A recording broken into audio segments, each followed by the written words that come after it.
Remember, every time you hit something, you condition your weapons and ready them for attack. Up until this point, we have focused on the training dummy, plus the edge of hand and heel of hand with your brick training. Now we'll concentrate on developing all your body's natural weapons. This type of training is essential for real fighting. Methods that teach you to wear hand wraps or gloves cannot be taken seriously as a method of self-defense.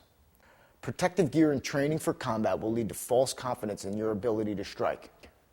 The added bonus to this training is the psychological component. By subjecting yourself to hit brick, wood, and other inanimate objects, you will develop the proper mental attitude needed to survive. A word of caution: anything you strike must be able to absorb impact. It must be able to move. Anything mounted directly onto a wall or a hard surface will cause severe damage over time. When you hit something that does not move, the energy you put behind your strike will go back into your skeletal structure. This trauma over time will deteriorate your system and will defeat the purpose of why you started this in the first place. Any part of the body you will attack with has to be conditioned and prepared to deliver the impact and resist injury. For the purpose of our training today, we have a wide variety of tools that can be found most anywhere. Some on the internet, some at your local hardware store. Anything that has the relative characteristics of any of the items you see here will be fine. First, again, you've got your trusty brick, which we made in the first module. Of course, you've got a cinder block and a patio block for height. You've got just a couple of bandana or a dish towel. We've got your basic garden variety brick. Obviously a ping pong paddle, a kettlebell. This is an iron arm. This is an excellent tool. You can regulate the amount of force that you put into your training just by how hard you hit yourself with it. The other item we have here is a surgical band, and here we have just a basic axe handle, a medicine ball, of course your Makawara bag, a lump hammer, pair of grips. These again are not your $5 grips. These are pretty heavy duty. Again, can be found on the internet. And of course, a ping pong paddle. Again, nothing too expensive, nothing too extravagant. And later we'll get into training with the Makawara and we'll talk about how you can build one yourself. So we'll get started now with offensive conditioning. So we'll start with our fingertips. Again, we're conditioning the pads of the fingers, not the nails. And you're going to see a nice progression when we're doing this. We start off with something soft and go to something harder. Again, it can move. It's also mounted on a mat. It's a medicine ball. It's a 25-pound ball. Pick it up at, this is Everlast. Give them a plug. Okay, fingertips just dropped in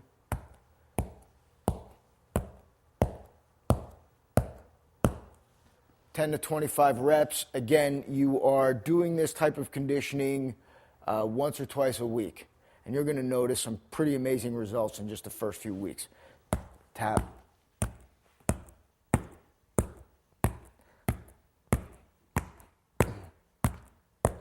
Again, you don't have to worry about the actual technique because you're just hardening your weapons.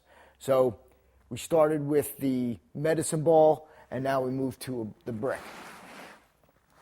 Right now it's just mounted again, just like we did our edge of hand with our padded brick. We tap.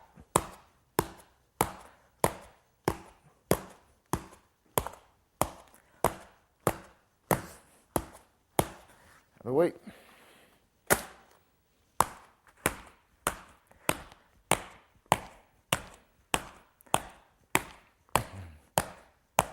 Okay, and you also have your fingertip jab. Again, 90 degrees, dropping it. Another way.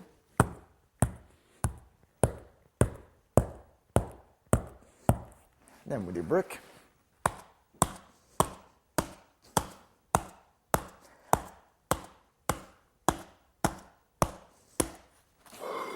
Another way.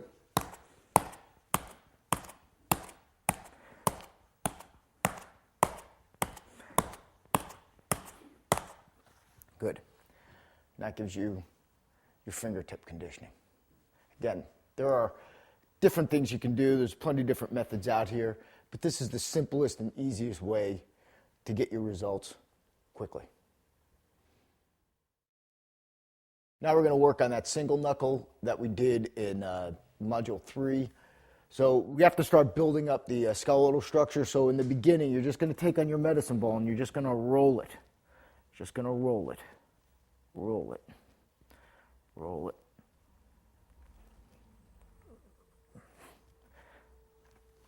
Again, the other knuckle. Rolling it up. So you're starting on a flat, rolling it up. Flat, rolling it up.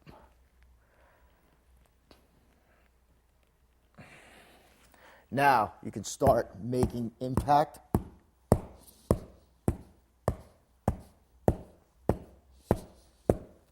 The other one.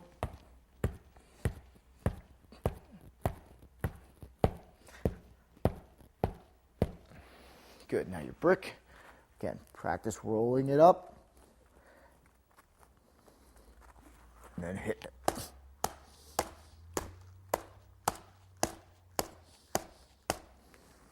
Again, rolling it up, and then hitting.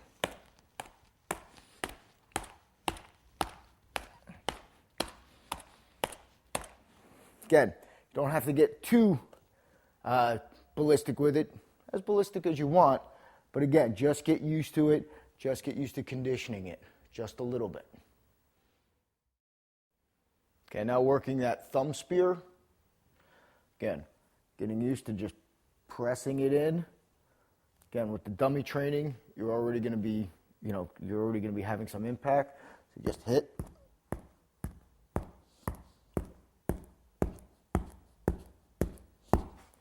The other one.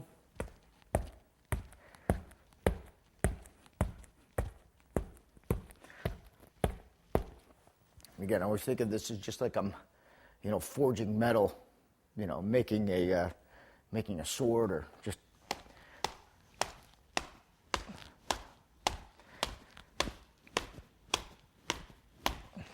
the other one.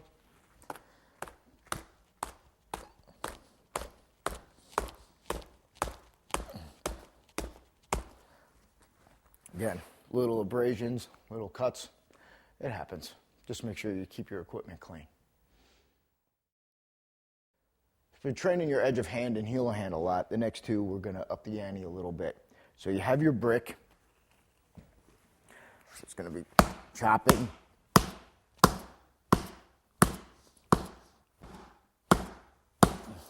Okay, the other one.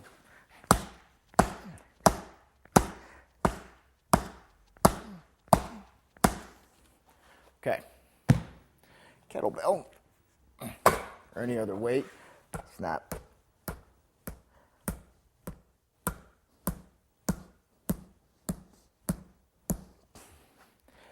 Side.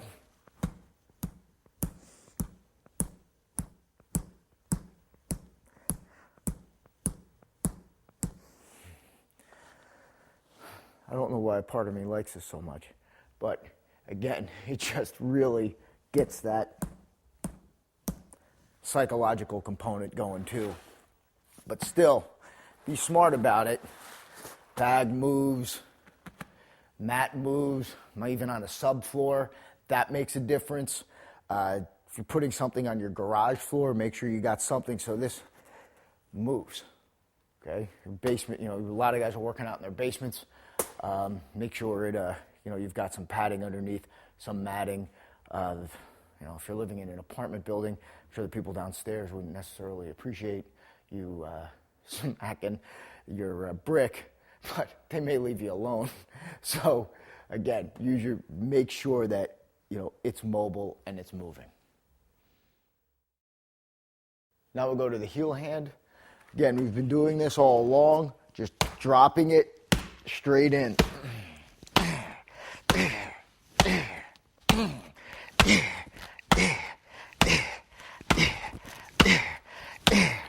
The other side.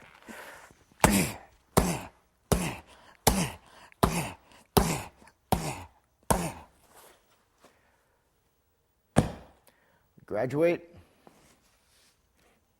To our kettlebell.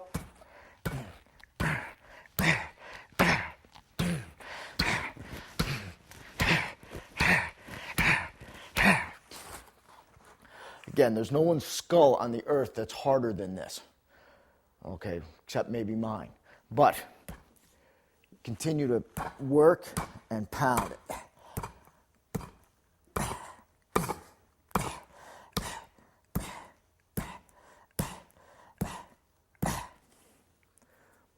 Okay, so again, just taking it gradually from the next step up. If you don't feel, only if you feel comfortable. You can start, okay? Just tap it. Just tap it. Just so you get used to it. And then build it up, okay? Then build it up. So, again, the nice thing about this brick, too, is that you don't necessarily need to be carrying it around, putting it down. I mean, you can carry it around, fingertips, thumb jab, knuckle, okay, things to do when you're watching TV. And I'll actually hit a little bit of that in the end. Up until this point, we haven't really done too much punching, save the back fist. But now we're just going to start by conditioning your weapons properly. We're going to start with the foreknuckle. Again, just like when you're making your hammer fist, fingers curl in at the pinky, everything tight, thumb tucked underneath. We're going to work on these two knuckles, the front of these two knuckles for the forefist, and then we'll go to the back of the two knuckles. So you're just going to drop it into your target.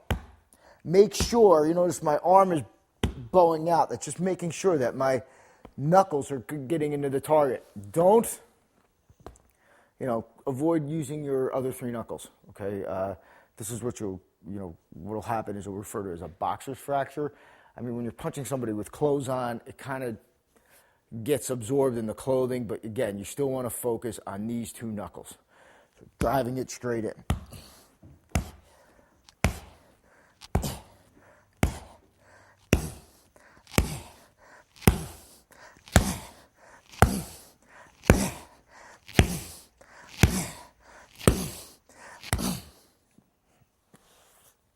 Again, the other side.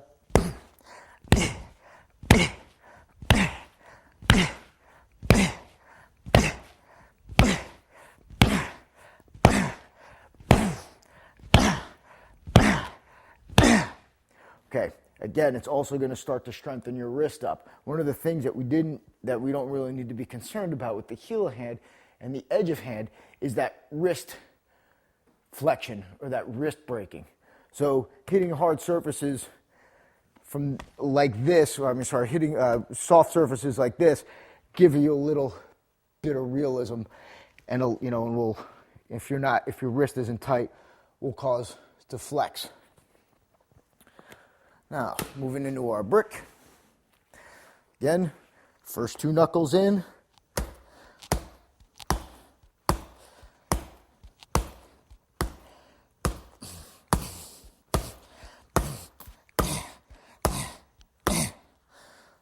The other side.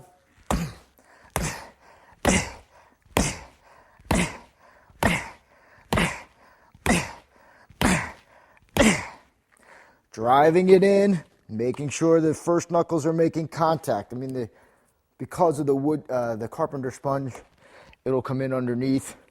You'll see the other knuckles, but really driving that knuckle in. Again, when you start doing your hand and your knuckle training and your fingertip training, be very careful.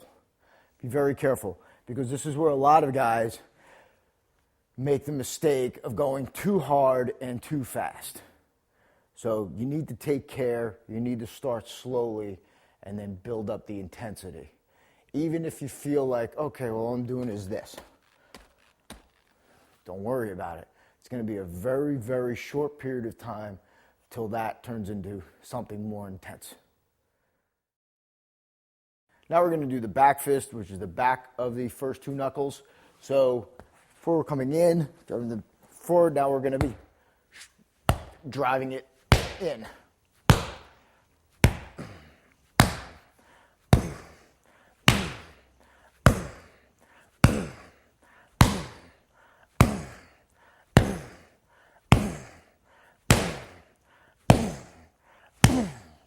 And the other way.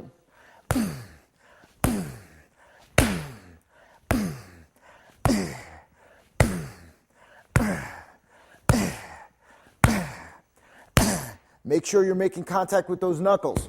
So your wrist is going to be, out a little bit, not the back of the hand. Not the back of the hand, the knuckles.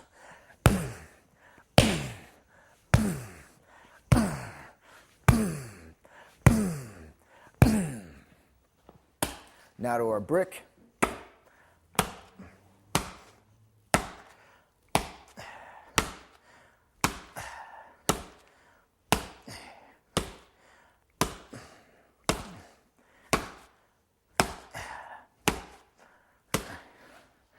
The other side.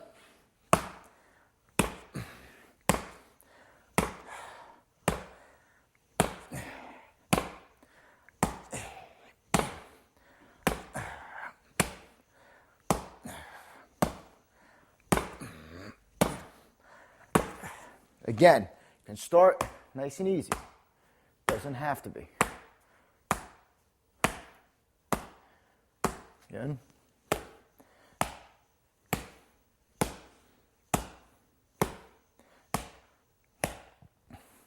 If you're worried about what your hands look like, then practice and focus on your edge of your hand and your heel of your hand. And there's certain techniques you're just going to omit from your training. If you don't care what your hands look like, then, by all means, go for it. But, if that's a concern, that's going to affect how you train. It's not that you're going to be less effective. It's just that there's certain things that you're going to choose to develop and certain things you're not going to choose to develop. So at least now you just have some options and the choice is yours. You don't have to go into, developing your fingertips, your knuckles and all that. I mean, edge of hand and heel of hand is fine. And grip, good. It's very good. But again, this is how you condition the weapons. This is what you need to do in order if you're seriously thinking about using these types of techniques in a real combat situation. Now we're going to work on the hammer fist, which is the bottom part of our fist. Okay, so we're just going to take this, drop it. We're going to start with the medicine ball, drop it down.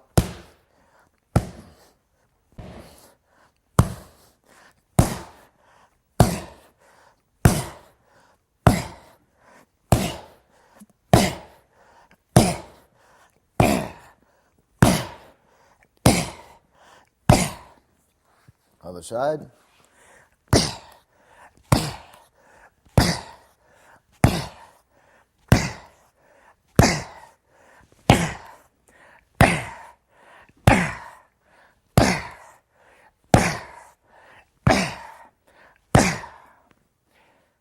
To a brick.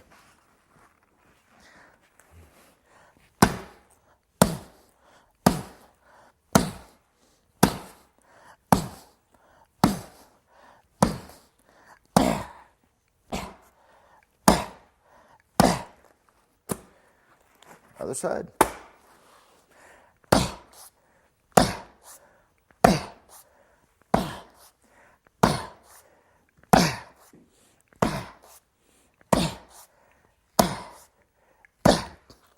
Again, not a whole lot of skill here.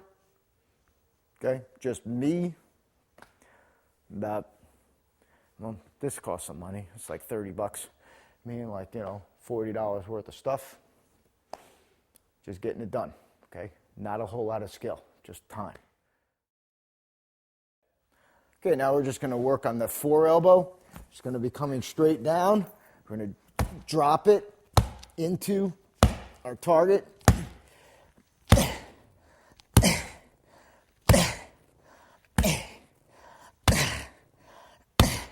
Make sure you're hitting with the bone and condition the bone, not the muscle. Muscle soft. Muscle will cramp up, The bone is what you need, and this part of the elbow, not the joint. Not the joint. This part of the forearm, if you will.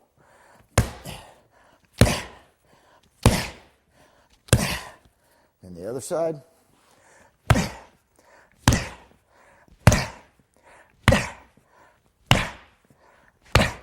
To make sure you're hitting with the correct part of the elbow, pinky lines up. Pinky lines up with the joint, pinky lines up with the bone.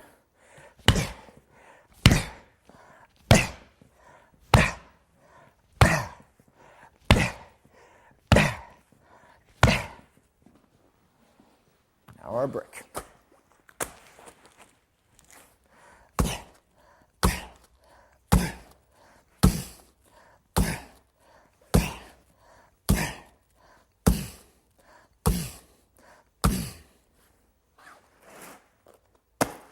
Other side.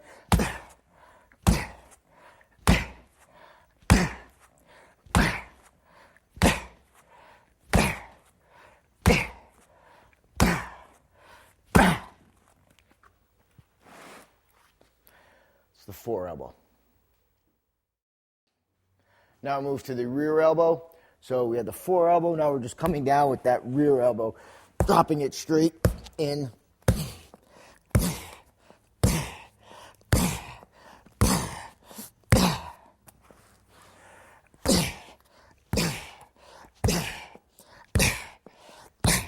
Again, if height becomes an issue, it's no problem. Here.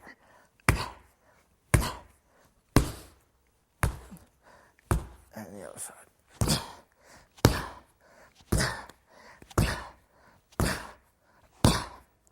Of course, graduating to the brick.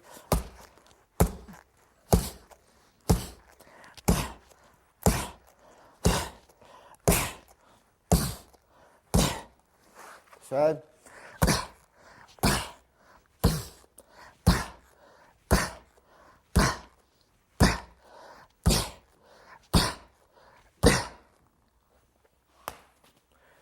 Rear elbow. Now we've got our iron arm. This is exactly what it was originally made for. More with this foot and more with this guy later. So you start just working the forearm.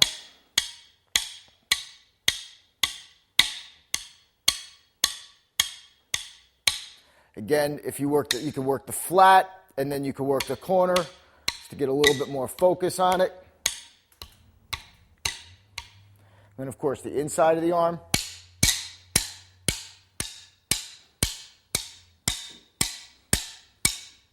And then, of course, with the corner.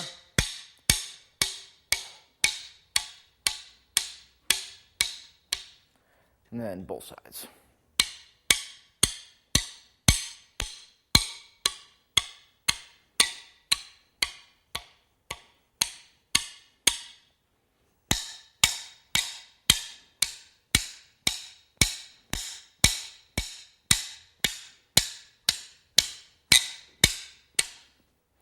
It's a great, great, great little tool.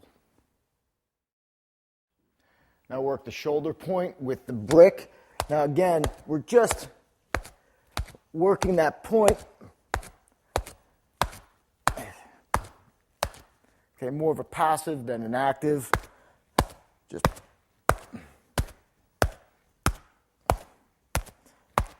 make sure the shoulder is tense and you're just kind of leaning into it a little bit. Again, work up your intensity.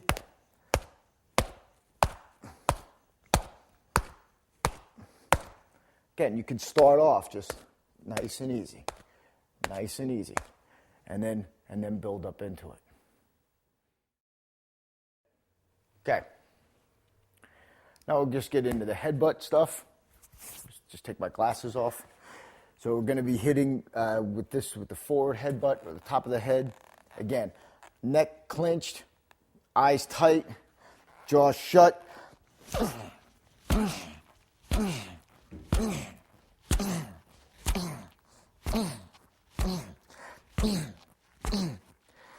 Again, there's nothing that can't be conditioned. Nothing. So again, it just has to be approached systematically, methodically, and carefully. If you're practicing techniques that you're planning on using in a self-defense scenario, you better prepare like this. It's only common sense, not just to walk around, oh, I would headbutt them, and then never actually hitting or making real impact with a target with your headbutt. It's ludicrous. It's poor planning. So start off with the medicine ball, and then you can bring your brick out. If you don't want to walk around with the grain on your head, throw a towel over it. Okay, again.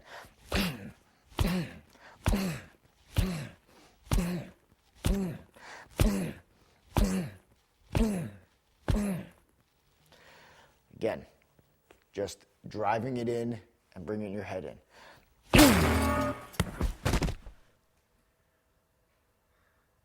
Just kidding. I'm sorry. You sons of bitches didn't react. Thanks for getting up. Shit, man. Now we're just going to work on the side of the head from this position here. So just dropping it in. Again, not your temple. Use the crown of the head.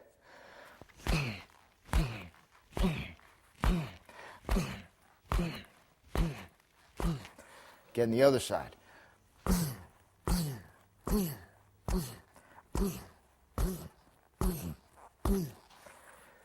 With our trusty brick.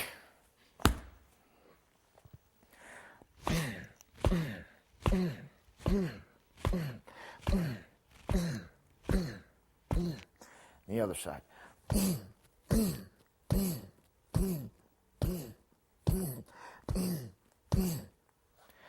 Again, use caution, nothing that can't be trained. Just, use your best judgment. You don't want to, do things to the point, or I don't know, maybe you do, or somebody comes by, finds you lying next to your equipment. So just take it easy and start off nice and slow and take care, and please use common sense. Okay, now we're bringing out our trusty iron arm again. We're going to start working on the front of the knee.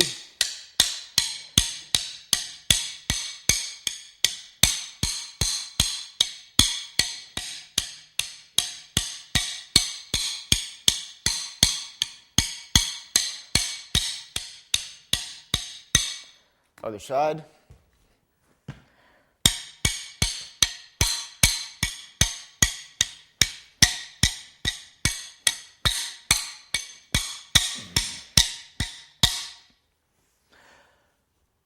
Just the front of the knee with the iron arm. Again, no trick to that. Now the side of the knee.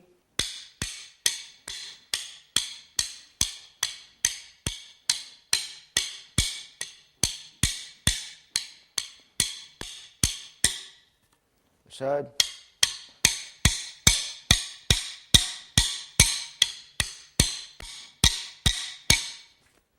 And again, switch it up.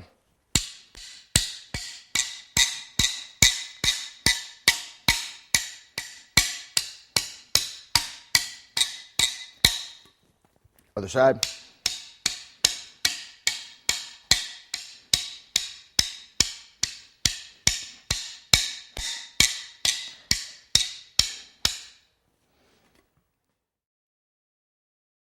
Okay, this is a Shinai. You'll see it in Kendo and various other martial arts. It's just made out of bamboo. Allows a little bit more flexibility. Again, another option to the iron arm. And, we'll do both. So now we're just going to work shin and instep.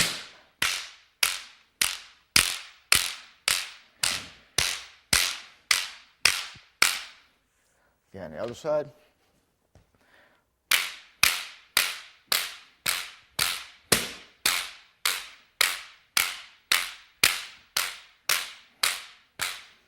Good. Again, once you start developing up just a tolerance, you don't have to get, too crazy, but still, just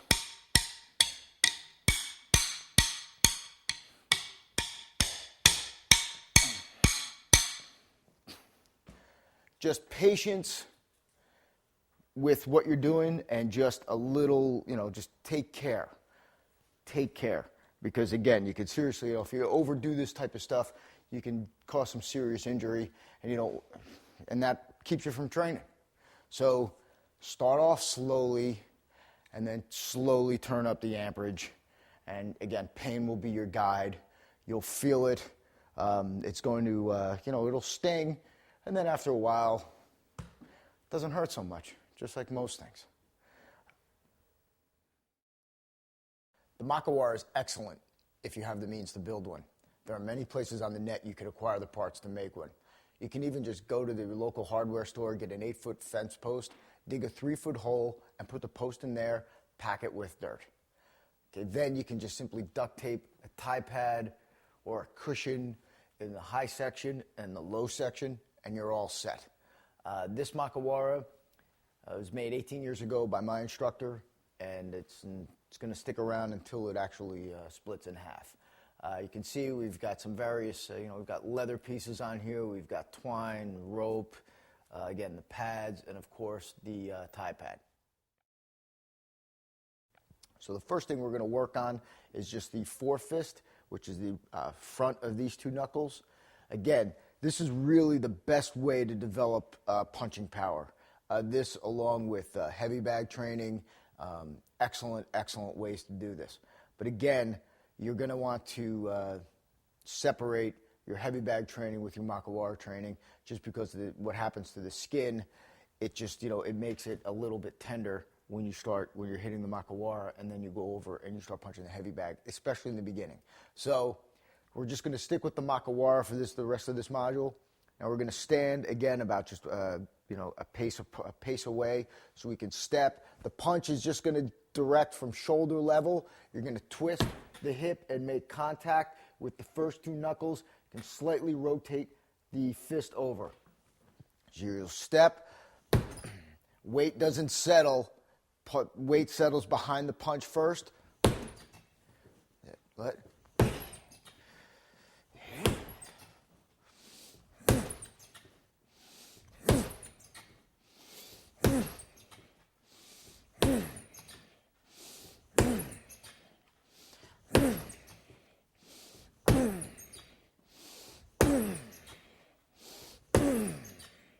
Again, dropping it in, hitting with those front two knuckles, and then, as always, let pain be your guide, and you build up to this.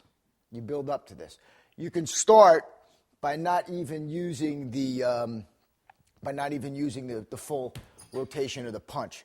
You'll start just by, just making contact, just little chip shots.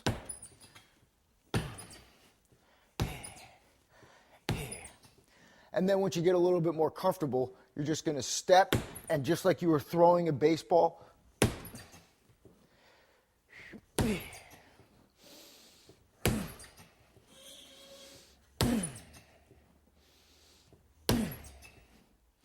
and then working both hands.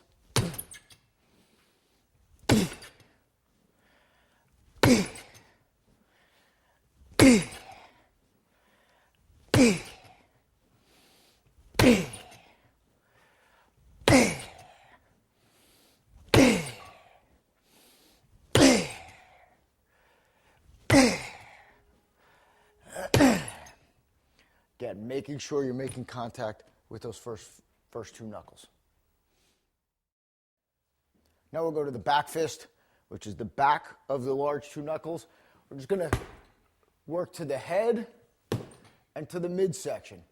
Snap.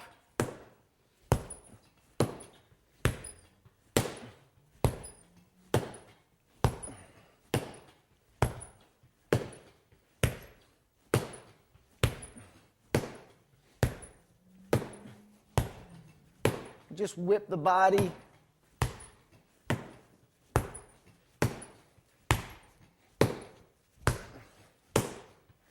It's just all about conditioning the weapons.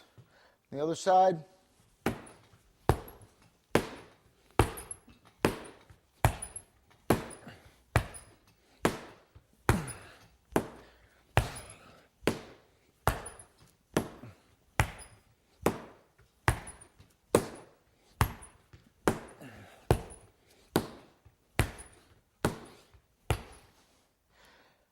And be patient, okay? And just, again, make sure you're making contact with these two knuckles, front two knuckles. Be strict. Do not make contact with the back of your hand. Now we're just going to do the edge of our hand. This will be a horizontal chop. Again, really just concerned with developing the weapon.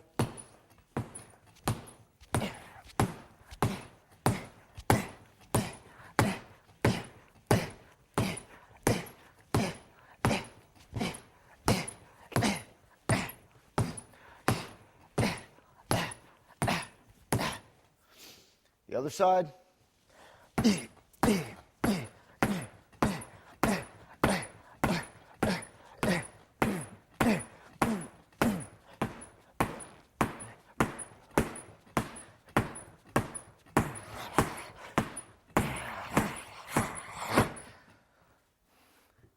Again, just snapped open, convulsively hitting with the edge of hand. Now we're going to go to the heel of hand. Again, just driving it straight into your target.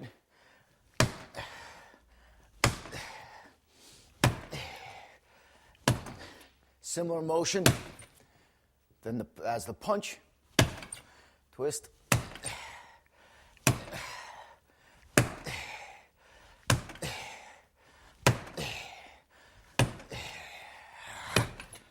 Working the other side.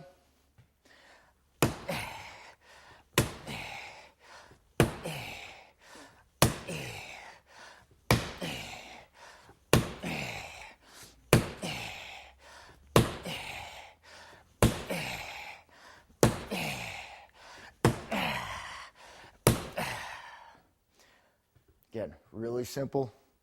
Just driving that hand, that heel hand, right to target. Now we'll go to the foreelbow, which is again going to be that, it's a rear body, it's a full body technique. When we say full body, that means like a reverse punch, you're using the rear part of your body. So you're going to drop the elbow in, just like you would the heel hand, just like you would the punch. Again, won't get into some of the other elements of it, but in this case, we're just going to travel a little arc, and you're going to drop your weight into the target.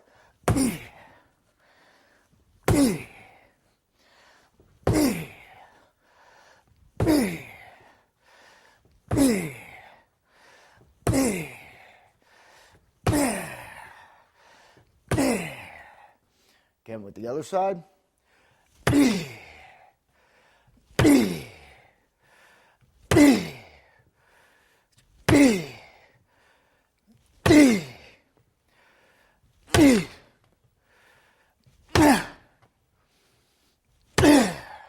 Again, just driving it straight in the target, pushing off getting all your weight into it.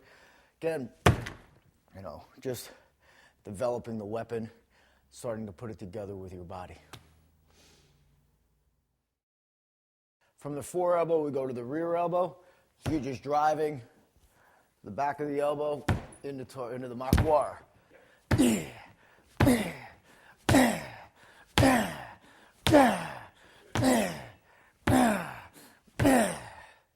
Working the other side.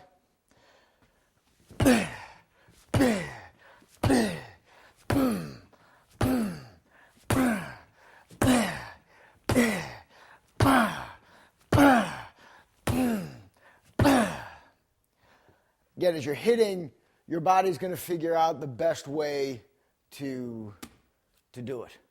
Okay, it's going to make a lot of corrections. That's why it's important to train in this manner. Okay, hitting with the resistance that we do, actually hitting targets, will make it so you're like, oh yeah, I need my elbow to be in this particular point rather than this particular point, or hit with that elbow. So it corrects a lot of mistakes. Sometimes they're a little painful, but that's the only way we learn. Next, we're going to work on our shoulder point. So we're going to just drive it into the target.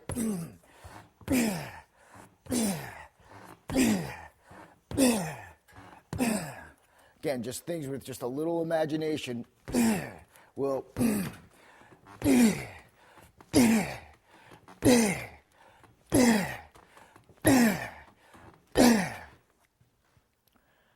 Again, just working in tight, not as dramatic as the other strikes, but still, nonetheless, again, working every offensive weapon, conditioning it, and training it. Now we'll just go to the front of the knee, driving. Just don't worry about dropping the foot down too much. Just drive the knee into target.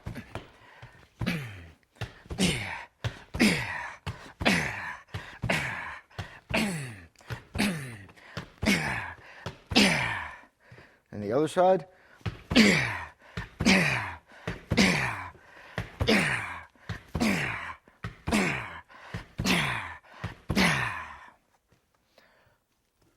Front knee. Now we're going to work the side of the knee. So we go from the front and then just working the side of that knee. This is, again, an in tight grappling situation on our feet, creating some space.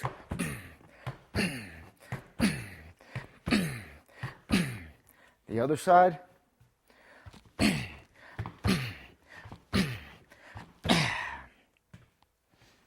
Just working and making the knee tough. Tougher than it actually is. We're going to work the shin and instep, again on the padded bottom. Again, turn your hips.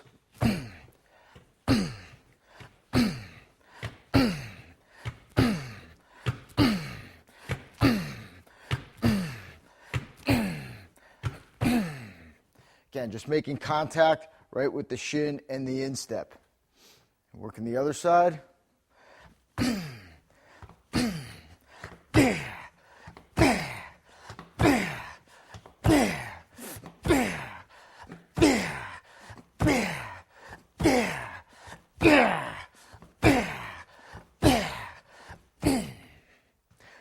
Again, take great care and time when you're forging your weapons. Be patient and it will come. Now we're going to do a front kick. Now, again, it's important to get used to kicking with your boots on as opposed to barefoot. You're going to have a lot of leeway, and you're actually not going to have to train as much because we are wearing shoes, and you are wearing, obviously if you're wearing boots or anything with a steel toe, always helps. So really just step, and drive it in, keep it low. And the other side.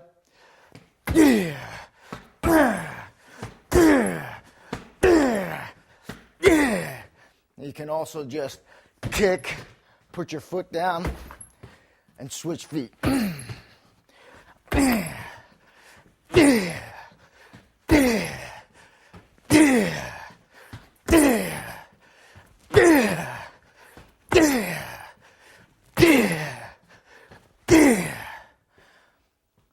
Front kick. We'll go to the side kick. So you're just picking your foot up and just driving it into the makalora.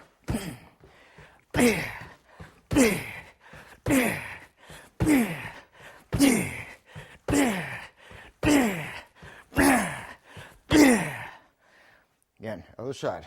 Just picking it up, driving it straight in and down.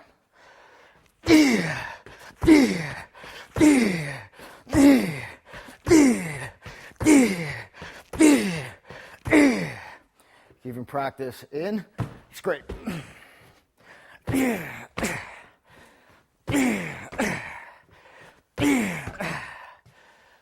Side.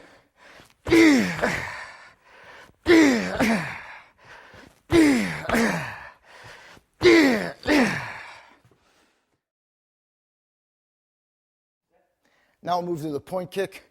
Again, point of the toe.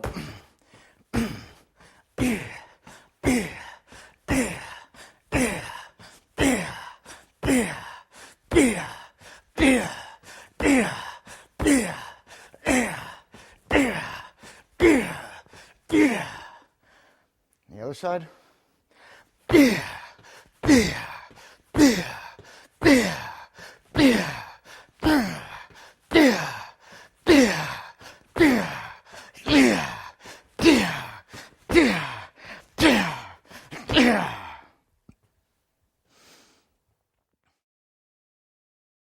Now we're going to do that 3 kick drill we did in module 2. So it's going to be kick 1, inside, outside, front kick, inside, outside, inside, outside.